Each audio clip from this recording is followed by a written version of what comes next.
महाभारत एक ऐसा महाकाव्य जिसमें हर पात्र का जीवन किसी अद्भुत गाथा से कम नहीं है। इसमें कभी अर्जुन की वीरता, कभी द्रौपदी का साहस, कभी कर्ण का दान, तो कभी कृष्ण का दिव्य संदेश की बात कही गई है। लेकिन आज हम बात करेंगे उस महापुरुष की जिसका नाम आते ही आंखों के सामने एक छवि उभरती है। सफ़ेद वस्त्रों में बाणों की सैया पर लेटे, मृत्यु को भी अपने आदेश पर रोक देने वाले भीष्म पितामह की। क्या आप जानते हैं कि भीष्म का असली नाम था देवव्रत? क्या आप जानते हैं कि क्यों उन्हें मिला था इच्छा मृत्यु का वरदान? और क्या आप जानते हैं कि उनकी एक कठोर प्रतिज्ञा ने महाभारत की पूरी दिशा बदल दी? तो आइए जानते हैं इन सभी सवालों के जवाब और जाने गंगा पुत्र देवव्रत से भीष्म पितामह बनने की पूरी गाथा को। हस्तिनापुर के महाराज शांतनु एक दिन गंगा तट पर टहल रहे थे। अचानक उनकी दृष्टि एक दिव्य सुंदरी पर पड़ी। वो थी देवी गंगा। उनकी इस छवि ने शांतनु का हृदय मोह लिया। राजा ने उनसे विवाह का प्रस्ताव रखा। गंगा ने मुस्कुराकर कहा, राजन, मैं आपका प्रस्ताव स्वीकार करती हूँ, लेकिन एक शर्त है। आप मेरे किसी भी कार्य में कभी हस्तक्षेप नहीं करेंगे, चाहे वो कार्य आपको कितना भी विचित्र क्यों ना लगे। शांतनु ने वचन दे दिया और दोनों का विवाह हुआ।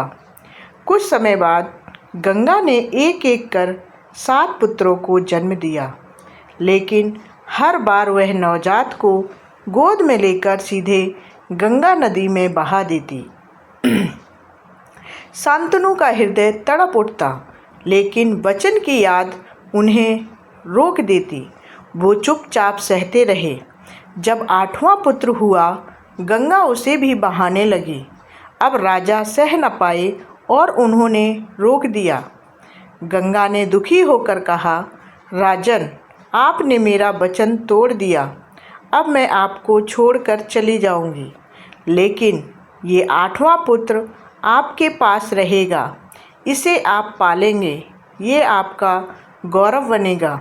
फिर गंगा आकाश में विलीन हो गई और यही बालक था देवव्रत। देवव्रत का पालन पोषण स्वयं गंगा ने देवलोक में किया। उन्होंने अपने पुत्र को महर्षि वशिष्ठ, बृहस्पति और परशुराम जैसे गुरुओं से शिक्षा दिलाई।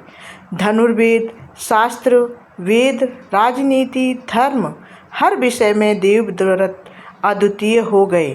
वो बालक एक साथ तेजस्वी, विनम्र और शूरवीर थे। जब गंगा ने उन्हें महाराज शांतनु के पास लौटाया तो पूरा हस्तिनापुर हर्षित हुआ। राजा ने घोषणा की, यही है मेरा उत्तराधिकारी। आगे चलकर ये हस्तिनापुर के सिंहासन पर बैठेगा। और इस तरह देवव्रत युवराज बने। कुछ वर्ष बीते। महाराज शांतनु एक दिन शिकार पर निकले। वहाँ उनकी दृष्टि पड़ी एक सुंदर युवती पर। वो थी सत्यवती, जो नाव खेने का काम करती थी। राजा उन पर मोहित हो गए और विवाह का प्रस्ताव रखा। लेकिन सत्यवती के पिता ने शर्त रखी, राजन, मेरी बेटी का पुत्र ही हस्तिनापुर का उत्तराधिकारी बनेगा। शांतनु मौन रह गए, क्योंकि उत्तराधिकारी तो पहले से तय था, देवव्रत। राजा का मन व्याकुल रहने लगा। उनका चेहरा बुझा बुझा रहने लगा।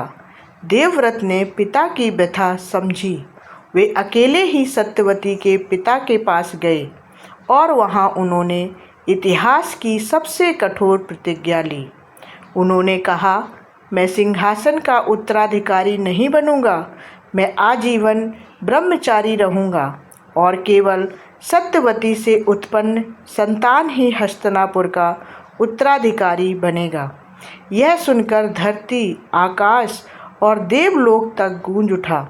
देवव्रत के इस अद्वितीय संकल्प को देखकर देवताओं ने कहा, आज से तुम भीष्म कहलाओगे, क्योंकि तुम्हारी प्रतिज्ञा भीषण है और अद्वितीय भी। देवताओं ने भीष्म से कहा कि तुम्हें इच्छा मृत्यु का वरदान मिलेगा। जब तक तुम स्वयं न चाहो, मृत्यु तुम्हें स्पर्श नहीं कर सकती। और उस दिन से देवव्रत बने भीष्म पितामह। भीष्म ने सत्यवती के पुत्रों चित्रांगद और विचित्रवीर्य को पाल पोस कर बड़ा किया। चित्रांगद युद्ध में मारे गए, तब विचित्रवीर्य राजा बने। उनके विवाह के लिए भीष्म ने काशी जाकर तीनों राजकुमारियों अम्बा, अंबिका और अंबालिका का स्वयंवर से हरण किया। लेकिन अम्बा पहले से किसी और से प्रेम करती थी। जब भीष्म को यह पता चला तो उन्होंने अम्बा को सम्मानपूर्वक वापस भेज दिया। लेकिन अस्वीकृति के कारण अम्बा का जीवन दुखमय हो गया। उन्होंने प्रतिज्ञा ली कि एक दिन भीष्म के वध का कारण बनेगी और आगे चलकर वो शिखंडी के रूप में जन्मी। उनकी आड़ लेकर अर्जुन ने भीष्म पर बाण चलाए। सत्यवती के पुत्र विचित्रवीर्य की मृत्यु के बाद भीष्म ने स्वयं राज्य का संचालन संभाला। उनकी सेवा और त्याग ने हस्तिनापुर को स्थिर रखा। लेकिन राजनीति में धीरे धीरे दरारें पड़ने लगी। पांडव और कौरव दोनों वंश आगे आए और महाभारत के युद्ध की नींव तैयार होने लगी। भीष्म पितामह ने हमेशा धर्म का पक्ष लिया, लेकिन उनका एक ही सिद्धांत था, वे सिंहासन के प्रति वफादार हैं। सिंहासन पर चाहे कौरव हो या पांडव, भीष्म उनके प्रति निष्ठावान रहे। कुरुक्षेत्र का महायुद्ध आरंभ हुआ। भीष्म कौरवों की ओर से सेनापति बने। उनकी वीरता अद्वितीय थी। अर्जुन, भीम, नकुल, सहदेव, कोई उनका सीधा सामना नहीं कर पा रहा था। कृष्ण समझ गए कि जब तक भीष्म रणभूमि में हैं, पांडव जीत नहीं सकते।